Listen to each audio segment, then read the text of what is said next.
Olá, amados irmãos, aqui é o pastor Alberto Seiroc para mais uma lição da Escola Bíblica Dominical. Seja bem-vindo, que Deus abençoe a sua vida, a vida de todos os seus familiares. Antes da lição, apenas quero lembrar você que estamos na nossa jornada de oração. Se você ainda não está fazendo parte deste grupo, nesta caminhada dos 31 dias de oração pela família, nós convidamos você a entrar nessa caminhada, nessa jornada de oração até o final deste mês de maio, orando pelas nossas famílias. Que Deus abençoe a sua família neste momento, estendendo sobre ela a sua mão poderosa para proteger, abençoar e dirigir a vida de toda a sua família. Se você está de posse da sua revista da Escola Bíblica Dominical, abra na lição de número 7. E nós vamos hoje iniciar esse estudo falando a respeito de um assunto importantíssimo na doutrina cristã. E nessa lição 7 nós temos como título exatamente o preço do resgate. O preço do resgate. E o que é o preço do resgate? Dentre as muitas doutrinas deixadas pelo apóstolo Paulo nas suas cartas, uma das questões que ele abordou com muita clareza, com muita nitidez, foi a respeito da salvação. E é como essa salvação se processa na nossa vida, ou seja, como Deus faz para nos salvar, para nos resgatar. E esse ponto é um dos pontos que Paulo vai abordando nas suas cartas para deixar muito claro o preço deste resgate, desta salvação. E essa doutrina, então, ela é conhecida como a doutrina da salvação ou como a doutrina da redenção. Então nós vamos estudar hoje esse termo, a redenção, ou seja, o preço do resgate, é justamente a questão da nossa salvação, da nossa redenção. E nós vamos analisar, pelo menos, duas passagens bíblicas importantes, onde a primeira se encontra na carta do apóstolo Paulo aos Romanos, capítulo 3, versículos 23 e 24. E a outra passagem bíblica, também na carta do apóstolo Paulo aos Romanos, está no capítulo 6, versículos de 16 a 22. Além do texto de Romanos, nós vamos estudar também o texto de Efésios, capítulo 1, versículo de número 7. Então, são essas passagens bíblicas que nós vamos abordar nesse estudo de hoje para falarmos sobre a doutrina da redenção. E como é essa doutrina da redenção? Então vamos ao primeiro texto de Romanos, capítulo 3, versículos de 23 e 24. Onde Paulo diz assim: porque todos pecaram e destituídos estão da glória de Deus, sendo justificados gratuitamente pela sua graça, pela redenção que há em Cristo Jesus. Eu grifei a expressão, como Paulo já disse, e nós já estudamos na semana passada sobre a doutrina da justificação. Se você não estudou essa lição, eu aconselho você a ver a lição 6. Basta procurar lá no YouTube, digitando Seiroc, e todos os vídeos vão aparecer para você. Então falamos sobre a doutrina da justificação, ou seja, como Deus nos declara justo. Ele diz, sendo justificados gratuitamente pela sua graça. Se tornou até uma expressão redundante, mas é porque Paulo quer enfatizar: justificados gratuitamente pela sua graça. Ou seja, de graça pela graça. E também ele coloca mais uma questão aqui, que é pela redenção que há em Cristo Jesus. Ou seja, a justificação, ela é dada por Deus gratuitamente, não é por merecimento nosso. Por quê? Porque aquilo que Cristo realizou na cruz é que vai promover a nossa redenção, ou seja, a nossa salvação. E é isso que nós vamos estudar neste dia.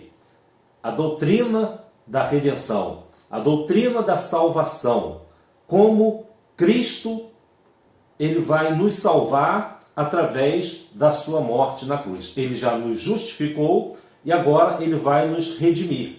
Ou seja, ele vai nos resgatar, ele vai nos salvar. Nos salvar de quê? Salvar do nosso eu, salvar-nos dos nossos pecados e do poder de Satanás, da escravidão do pecado. Então é pela redenção que há em Cristo Jesus. Grave bem essa expressão, que a redenção ela só existe em Jesus Cristo. Agora talvez você pergunte, então o que é essa redenção? O que é redenção? A redenção, né, ela significa livrar alguém por meio do pagamento de um preço. Então, repetindo, o que é redenção? A redenção é você livrar alguém de uma condenação, de um castigo, de uma pena, por meio do pagamento de um preço.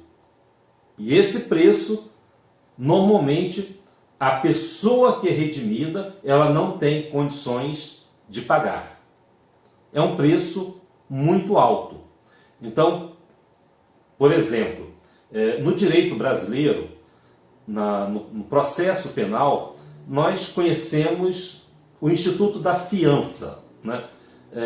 Isso está lá no Código de Processo Penal. A fiança é regulada pelo Código de Processo Penal. Muitas pessoas confundem, por exemplo, fiança com liberdade provisória.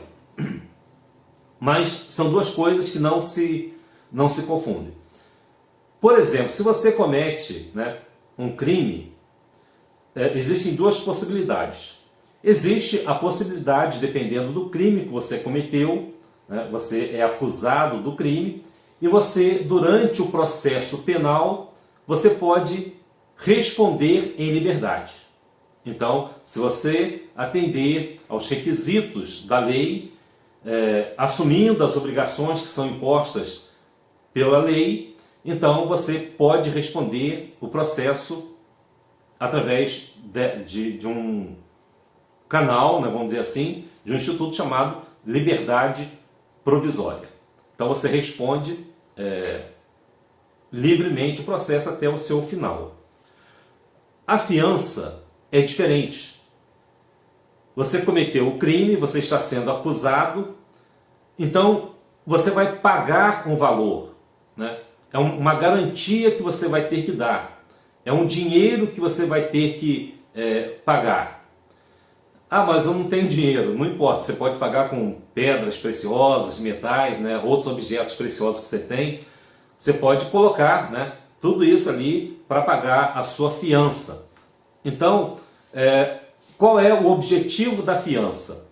É colocar aquele indiciado, ou seja, aquele acusado, em liberdade. Mas ele vai estar vinculado ao processo.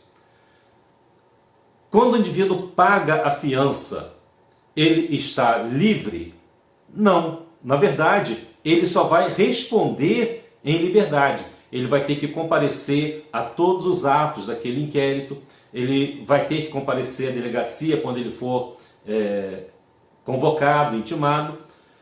Ou seja, a fiança, no processo penal brasileiro, dá apenas ao indivíduo o direito dele responder aquele processo em liberdade. E ele ainda continua obrigado a cumprir várias obrigações. Então, todas as vezes que o juiz, que o delegado ou alguma autoridade intimar aquele indivíduo, né, ele vai ter que comparecer. Ele não pode, por exemplo, respondendo a um processo, ainda que ele tenha pago a fiança, ele não pode se ausentar sem prévia autorização, ele não pode mudar de residência sem informar para onde que ele está indo. Então, a fiança é isso, é apenas uma oportunidade que o indivíduo tem de dar uma determinada quantia e responder o processo em liberdade. No final do processo, se ele for absolvido, né, aquela quantia depositada como fiança, ela é devolvida à pessoa, né? Caso ela seja condenada, então aquele dinheiro vai servir para cobrir as custas, despesas do processo, enfim, as indenizações e tudo mais. Até se sobrar alguma coisa, né, da fiança, o indivíduo pode até receber no final. Vejam só, a redenção não é uma fiança, não é o pagamento de uma fiança, não é dar ao pecador o direito dele responder o processo em liberdade. Não, a redenção ela vai muito além, né, da fiança. Significa que a dívida que você tinha foi paga. Exatamente isso. Redenção é livrar alguém por meio do pagamento de um preço. Então, essa é a definição que nós temos de redenção. Então, seria mais ou menos assim, né? Apenas a título ilustrativo. Você tem uma dívida muito alta e você não tem condições de pagar essa dívida. Então, alguém vem, né, não apenas paga para você, ela paga por você essa dívida. Você não tem que devolver o dinheiro a essa pessoa. Ela simplesmente vai pagar por você aquilo que você não poderia pagar. Então, essa é a imagem da redenção. É o que nós estamos estudando hoje, a doutrina da redenção. E como nós estamos falando do apóstolo Paulo, né, um livro que foi escrito há mais de 2000 anos atrás, nós vamos trazer como exemplo, né, algo que existia naquela época, que era, por exemplo, comprar a liberdade de um escravo. Ou seja, o escravo ele não tinha como comprar a sua própria liberdade. Ele era um escravo. Mas alguém poderia pagar o preço da liberdade desse escravo. E quando alguém pagava, né, esse preço e libertava esse escravo, esse processo nós chamamos de redenção. Então essa é a imagem, por exemplo, que Paulo tinha quando ele falava da redenção. Ou seja, nós temos aqui, né, o processo. O processo se chamava redenção. E o preço que era pago se chamava resgate. Nós somos escravos do pecado. Não tínhamos condições de pagar o preço da dívida pelos nossos pecados. Nós teríamos que pagar e assumir as consequências dos nossos pecados. Alguém veio e morreu por nós, pagando essa dívida, pagando o preço que nós não podíamos pagar, nos resgatando. Então, este é o exemplo de redenção. Vamos avançar um pouco mais e vamos ler o segundo texto, que se encontra em Romanos capítulo 6, versículos de 16 a 22. Nós vamos ler essa passagem bíblica. Acompanhe na sua Bíblia ou então na tela para que você possa entender um pouco mais a respeito da redenção. Nessa segunda passagem, Paulo diz assim: não sabeis vós que a quem vos apresentardes por servos para lhe obedecer, sois servos daquele a quem obedeceis, ou do pecado para a morte, ou da obediência para a justiça? Vou repetir, para você entender bem o que Paulo está falando. Não sabeis, né? Ou será que você não sabe? Será que você não sabia que quando você se apresentar por servo para obedecer, você será servo daquele a quem você obedece, seja do pecado para a morte ou da obediência para a justiça? Se você se apresentar como servo do pecado para a morte, você se torna servo dele. Mas graças a Deus que, tendo sido servos do pecado, obedecestes de coração à forma de doutrina a que fostes entregues. E, libertados do pecado, fostes feitos servos da justiça. Falo como homem, pela fraqueza da vossa carne, pois que assim como apresentastes os vossos membros para servirem à imundícia e a maldade para a maldade, assim apresentai agora os vossos membros para servirem à justiça, para santificação. Porque quando ereis servos do pecado, estáveis livres da justiça.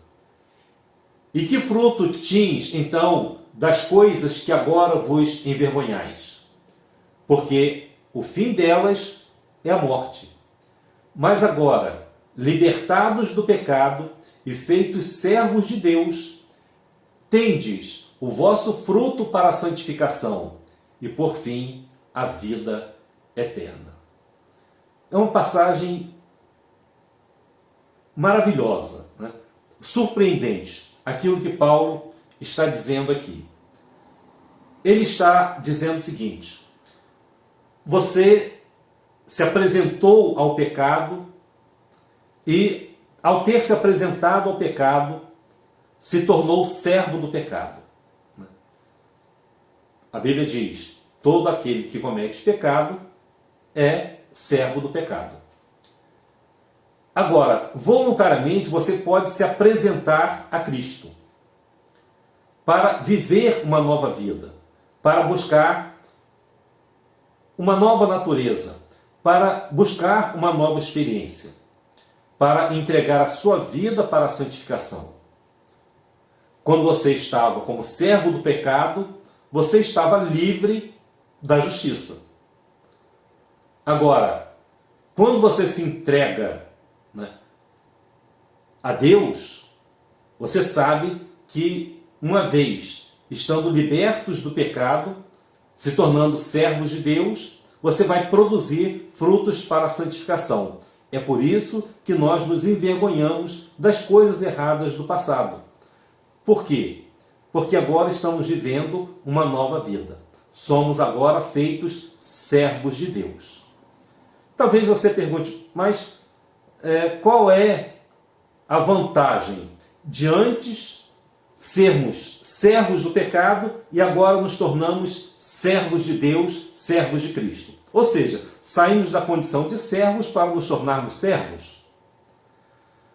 Há uma diferença muito grande, porque quando você era servo do pecado, você obedecia aos desejos da sua carne, aos desejos que você tinha. Ou seja, a escravidão do pecado é o que nos leva a fazer aquilo que nós queremos.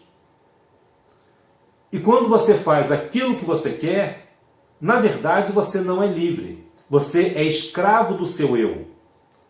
Muitas pessoas pensam que liberdade é fazer aquilo que a pessoa quer. Não é.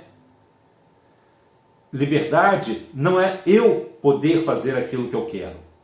Liberdade é a possibilidade de escolha. Ou seja, a possibilidade de eu poder escolher entre o bem e o mal. Por exemplo, entre servir a Cristo e servir ao pecado. Então, quando Cristo nos liberta do pecado, quando você deixa de ser servo do pecado, você se torna verdadeiramente livre. Por quê? Porque agora você pode escolher se você vai servir a Cristo ou se você vai servir ao pecado. Antes não. Antes você só servia ao pecado. E como você só servia ao pecado, você não tinha essa liberdade de escolha. Você estava escravizado pelos seus próprios sentimentos, pelo seu próprio eu, pelo seu egoísmo. Uma vez sendo livres e libertos por Cristo, você agora pode escolher. Eu posso escolher servir a Cristo. Eu posso me apresentar diante de Deus e escolher fazer a vontade de Deus.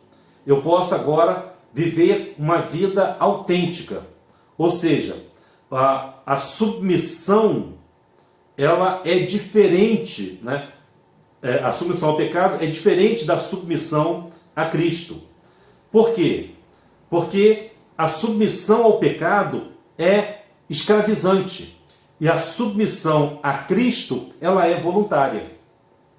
Por isso é que há uma diferença muito grande entre você ser servo do pecado e você ser servo de Cristo. Deixa eu aprofundar um pouco mais essa ideia, né? Onde você tem, por exemplo, a escravidão do pecado. A escravidão do pecado, ela leva a pessoa para longe de Deus. Ou seja, quando a pessoa se afasta de Deus, ela se torna escravo do pecado. João capítulo 8, versículos de 34 a 36, Jesus disse assim: Respondeu-lhe Jesus: em verdade vos digo, que todo aquele que comete pecado é servo do pecado, ou seja, é escravo do pecado. Ora, o servo não fica para sempre em casa. O filho fica para sempre. Se, pois, o filho vos libertar, verdadeiramente sereis livres. Ou seja, qual é a diferença que nós temos aqui? É que o pecado é uma submissão escravizante. E a submissão a Cristo é uma submissão voluntária. E quando Ele nos liberta do pecado, Ele nos transforma em filhos de Deus. E se o Filho vos libertar, verdadeiramente sereis livres. Então, é essa a ideia da redenção, a libertação do pecado. Nós temos uma definição teológica, né, da redenção. Eu quero então explicar para você essa definição teológica. Ainda não é a definição teológica, mas apenas para introduzir. Redenção inclui tudo aquilo que nós chamamos de salvação. Ou seja, o que é a salvação que Cristo nos proporciona? É o livramento do pecado, é o perdão dos pecados, é a justificação, a santificação e a vida eterna. Ou seja, a redenção, ela engloba todas essas coisas. Tudo aquilo que acontece conosco na salvação é o que nós chamamos de redenção. Então, a redenção inclui tudo aquilo que nós chamamos de salvação. Todas as coisas, né, que acontecem na nossa salvação, elas estão presentes nessa redenção. E quando nós somos salvos, né, nós somos redimidos. E quando você é salvo, então, você passa a ter a redenção. Então, o que é a redenção? A definição de redenção é o ato pelo qual a pessoa passa a ser de Deus. Exatamente isso. Redenção é o ato pelo qual a pessoa passa a pertencer a Deus. Ele é o nosso Cristo Redentor. É aquele que pode nos redimir dos nossos pecados. E nós precisamos então entender que se a redenção é só em Cristo, isso se dá pelo fato de que Paulo, escrevendo a sua carta aos Efésios, ele diz assim: em quem temos a redenção pelo seu sangue, a remissão das ofensas, segundo as riquezas da sua graça. Ou seja, em Cristo nós temos a redenção pelo seu sangue, o preço pago. E temos também a remissão das ofensas, o perdão dos pecados, segundo as riquezas da sua graça. Os 4 ensinos da redenção. O primeiro ensino: em Cristo nós temos a redenção dos nossos pecados, não sendo mais nós escravos dele, ou seja, do pecado. Então, em Cristo nós temos a redenção, a salvação dos nossos pecados. Nós deixamos de ser escravos do pecado. Então, essa é o primeiro ponto que eu gostaria de destacar. O segundo é: o sangue de Cristo, a sua morte na cruz, foi o preço pago pela nossa redenção. Ou seja, quanto custou a nossa redenção? A redenção é um preço. Quanto custou essa redenção? O sangue derramado de Cristo, a sua morte na cruz, esse foi o preço da nossa redenção. Continuando ainda, os 4 ensinos da redenção. O terceiro ensino: ao nos comprar, Cristo, ele acabou com a nossa condição de escravos e nos tornou participantes da sua natureza, ou seja, a de filhos. Então vejam só, as pessoas costumam dizer, todo mundo é filho de Deus. Sim, todo mundo é filho de Deus no sentido da criação, porque todo mundo foi criado por Deus. Mas do ponto de vista da redenção, apenas aqueles que foram comprados é que deixaram de ser escravos e se tornaram participantes da nova natureza de Cristo, ou seja, a natureza de filho de Deus. Então, todo mundo é filho de Deus por direito de criação, mas por direito de redenção, apenas aqueles que entregaram a sua vida nas mãos do Senhor, nas mãos de Jesus. E o quarto ensino é: a nossa redenção nos faz participantes também da ressurreição, da ascensão e da glorificação de Cristo. Ou seja, não apenas nós fomos comprados, resgatados, redimidos, como também seremos participantes da ressurreição, da ascensão e da glorificação de Cristo. Isso significa que mesmo após esta vida, nós vamos continuar na presença do Senhor, participando de todos os atos que Deus ainda há de realizar aqui neste mundo. Quando Cristo voltar e os mortos ressuscitarão, quando Cristo foi para os céus, nós também seremos levados para os céus. E quando Cristo foi glorificado, e quando Ele vier como Rei dos Reis e Senhor dos Senhores, nós também participamos dessa glorificação. Então eu quero trazer para você que redenção é a mesma coisa que resgate. Ou seja, redenção é a mesma coisa que resgate. É a essência da salvação. Ou seja, salvação é a mesma coisa que resgate, é a mesma coisa que redenção. O que acontece agora com a nossa vida? é que, uma vez sendo redimidos, resgatados, salvos, agora nós somos do Senhor. Agora nós pertencemos a Deus. E qual é a vantagem disso? Pertencer a Deus. Quando nós falamos que pertencemos ao Senhor, nós precisamos entender que isso não é pouca coisa. É algo que realmente transformou e transforma cada dia a nossa vida. Eu quero deixar aqui na primeira carta de João, no capítulo 4, versículo 4, João diz assim: filhinhos, sois de Deus. Ou seja, você agora pertence ao Senhor. Sois de Deus. E já os tende vencido. Ou seja, o mundo, o pecado, o diabo, e já os tende vencido. Porque maior é o que está em vós do que o que está no mundo.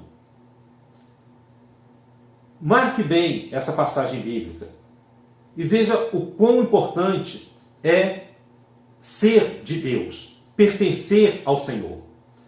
Você já venceu o mundo, já venceu o pecado, já venceu a morte, já venceu o inferno, já venceu o diabo. E maior agora é aquele que está em vós do que aquele que está no mundo.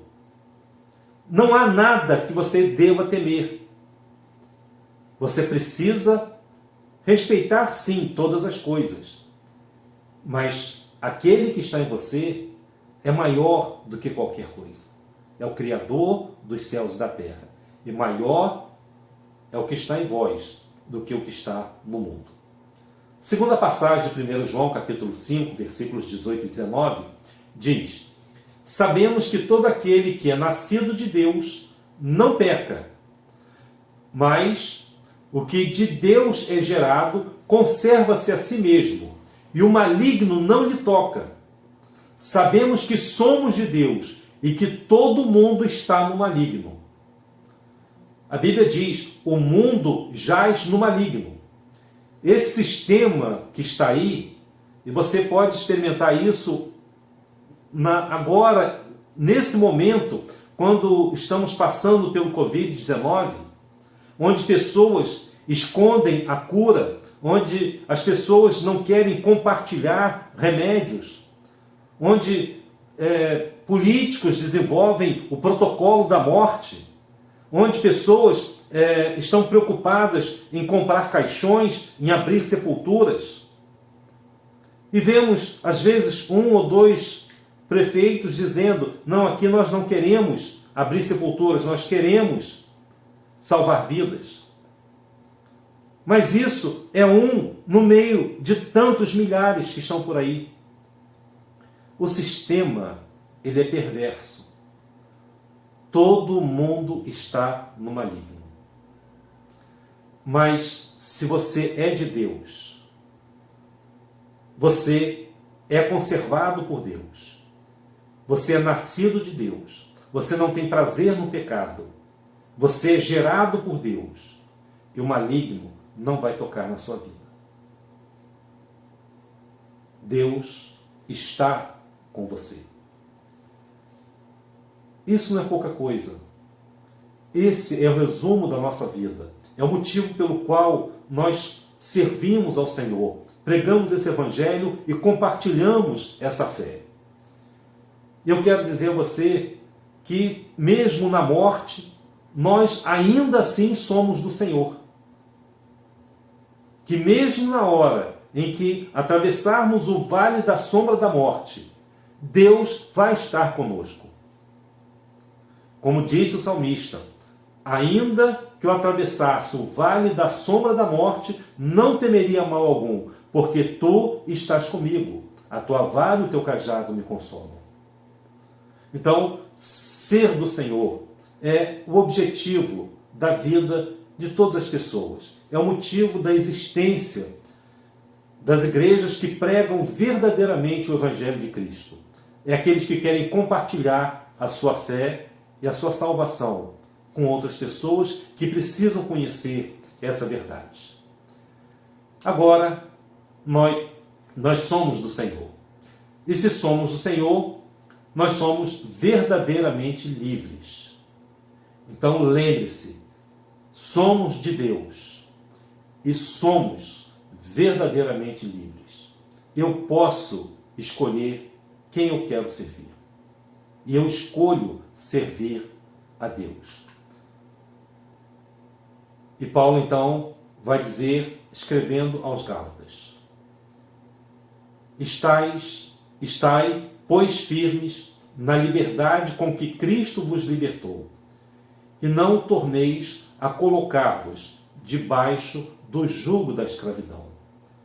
Se você agora se tornou livre em Cristo Jesus, por que você vai voltar ao pecado? Por que você vai se colocar de novo debaixo do jugo da servidão do pecado? Liberte-se, viva plenamente essa liberdade que Cristo deu a cada um de nós através da redenção. Desfrute dessa redenção. Compartilhe essa redenção com tantas pessoas que precisam libertar-se dos seus medos, das suas angústias, dos seus pecados. Precisam libertar-se do poder do mal, do poder de Satanás, da prisão que este mundo proporciona, para experimentar uma verdadeira liberdade em Cristo Jesus. Que hoje você receba esta bênção em sua vida e desfrute desta redenção a cada instante, a cada momento na sua vida. Fique com Deus, que Deus te abençoe. Compartilhe esse vídeo se ele for importante para você e se você souber de alguém que precisa ouvir essa mensagem. Compartilhe e faça com que essas pessoas também conheçam a verdadeira salvação em Cristo Jesus. Fique com Deus, que Deus te abençoe. Amém.